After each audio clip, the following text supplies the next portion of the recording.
If you're a Muslim, at the end of this video, your trust in both Islamic scholars and your holy book should be heavily shaken.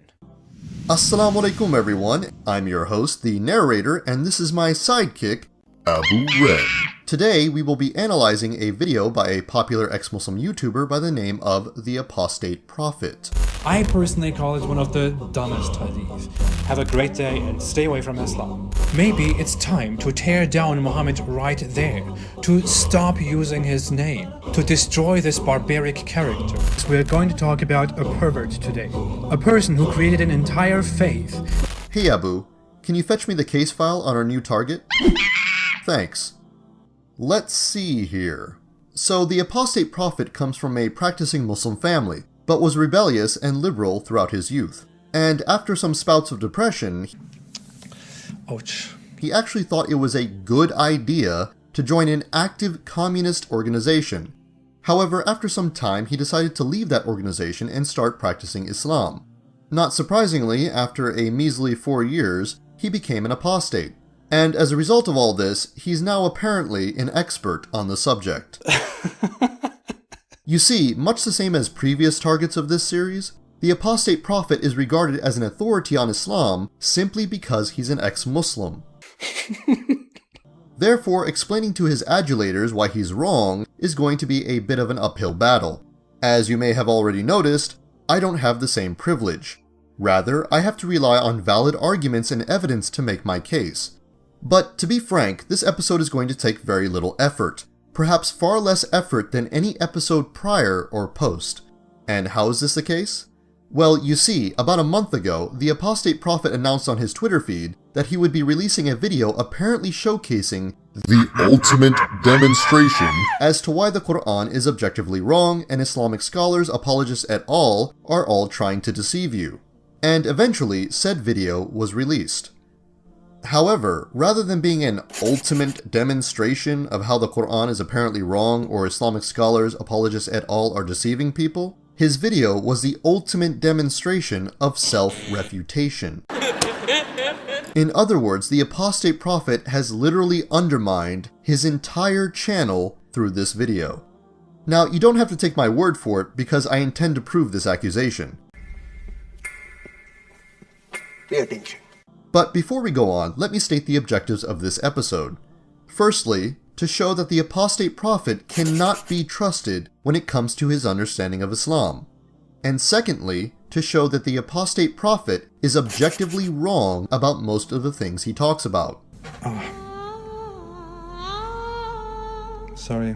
So without further ado, let's begin by examining his self-proclaimed ultimate demonstration, shall we? I want to show you how Islamic scholars, apologists, and translators of the Quran shamelessly deceive people that the Quran calls the moon a light, when in reality, the moon is neither light nor does it emit light. It reflects light. Sahih International, currently the most widespread Quran translation online. It is he who made the sun a shining light, and the moon a derived light, and determined for its phases. Whoa, do you see that? It says derived light, or a reflected light, although it doesn't say such a thing in the original verse. It just says nur, and the word nur means simply light. Adding words in order to make the Quran look correct is a corruption. The Apostate Prophet's entire video essentially argues that because some scholars, apologists, and translators infer certain meanings from words in the Quran, specifically regarding the light of the moon, this implies they're all deceiving you and Islam is suspect as a result. Therefore, you should only trust the Apostate Prophet. How convenient. You see, there are a number of logical fallacies he's committed throughout his video. Among them is the idea that because one translation, i.e. Sahih International, appears erroneous, this therefore proves that Islamic scholarship in general cannot be trusted. But this is nonsensical and is known as the fallacy of hasty generalization, or a fallacy of jumping to conclusions where the key error is to overestimate the strength of an argument based on too small a sample for the implied confidence level or error margin. And yet another fallacy he's committed in conjunction to this is that such an erroneous translation proves that Islam is somehow false. But this is also absurd, and is merely an example of a non sequitur. You see, there is no necessary connection between the integrity of an individual and the validity of their beliefs. Just because someone fails to explain an idea correctly does not mean said idea is false. All it tells us is that the person or persons in question are either bad at explaining things, may lack sufficient knowledge of what they're promoting, or simply lack integrity. Sorry. O Prophet, fight against the disbelievers and the hypocrites and be harsh upon them, and their refuge is hell, and wretched is the destination. Notice anything odd here? Well, it should first be noted that the translation he's using for this video is Sahih International, the very same translation he's now accusing of deception. I would be considered an idiot and a butt. And secondly, although he rightly claims that the literal meaning of the word jihad is to struggle or strive, he makes a startling admission that anyone who does not infer beyond the literal meaning of the term is being dishonest. To bolster his accusation, he goes on to show a number of verses from the Quran. For instance, in the very first verse he mentions, he accepts the translator's inclusion of the word fight in brackets, despite the literal Arabic word for fight, or qatl, being nowhere present in the text. In the subsequent verse he shows, the word jihad is used in its literal form, but once again the apostate prophet assumes it's about fighting, despite the literal Arabic word for fight being absent. And in the next verse, he does something even more curious. He accepts the translator's use of the English word fight, despite the fact that the actual Arabic term here is jahidi. And in the final verse he references yet another variation of the word jihad is used, but not qatl. You see, when it suits his agenda, he's perfectly fine with translators inferring more than one meaning for a term. However, when it does not suit his agenda, he goes on to condemn those exact same translators as being deceptive. Now, some apologists even try to argue that the word nur, which is used here, could mean reflected light, or also means reflected light, or receiving light. But that's complete nonsense. The hypocrisy is palpable. Now, to be fair, I think it's perfectly fine to infer more than one meaning from a word, especially if it's a general term. So I have no problem with someone translating the word jihad as fight when the context demands it. Likewise, I have no problem with the word nur, or light, including different forms of light under its definition, because light is a general term that can include all forms of light. But remember, according to the apostate prophet, abiding by such a common sense understanding of language means you're being dishonest and your beliefs are suspect as a result. In summary, the apostate prophet has effectively demonstrated by his own reasoning that he himself cannot be trusted and all his claims are invalid. Now, I want to reiterate that I don't find the apostate prophet's reasoning convincing. I just find it amusing how easy it was for me to completely destroy his credibility in just a few minutes. MashaAllah, brother! You see, the fact of the matter is, the apostate prophet is desperate to undermine Islamic scholars and academics through any means necessary. And why? Well, because he realizes that most scholars and academics disagree with his nonsensical views, and he wants to bolster his image as an authority to his gullible audience. They should just shut up and obey. An audience that has yet to realize that the apostate prophet is simply cherry-picking the very scholars he claims you don't need in order to study Islam. But he does say something in another tweet that I happen to agree with.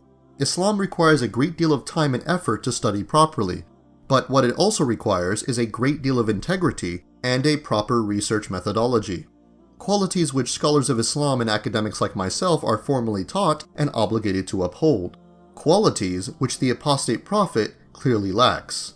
I can't say that with a straight face, no one believes that. But let's take a look at another claim in his video, that the Quran is supposedly scientifically inaccurate because it describes the moon as a light. Here, the apostate prophet further showcases his hypocrisy. The original Arabic text simply says that Allah made the sun a lamp, a shining light. No objection to that, although the Quran never reveals the true nature of the sun. But then it calls the moon a nur. Nur means simply light. So here, the apostate prophet has a problem with the Quran describing the moon as a light. However, he has absolutely no problem with the sun being described as a lamp or a shining light. But according to his own methodology, he should have a problem with the sun being described as a lamp or a shining light. Why? Because the sun is not a lamp or a shining light. Rather, it is a star that emits light. It is not a man-made object that holds a source of light, nor is it composed of electromagnetic waves. Rather, it is a natural object made of plasma. Therefore, according to the apostate prophet's own reasoning, he too is scientifically illiterate.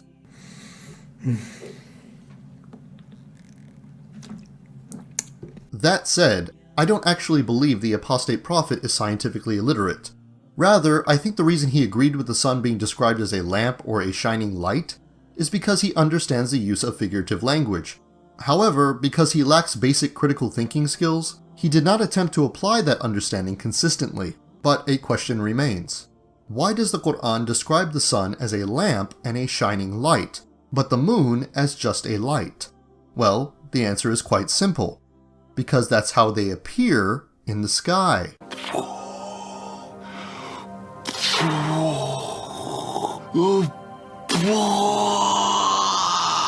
Thus, there is no reason to suggest that this passage is meant to convey a scientific understanding of these two objects. Sorry, I don't feel very well. In conclusion, if this is the apostate prophet's ultimate demonstration, i.e. his best possible attempt at criticizing Islam, then there is little else I can say but this. What does this mean?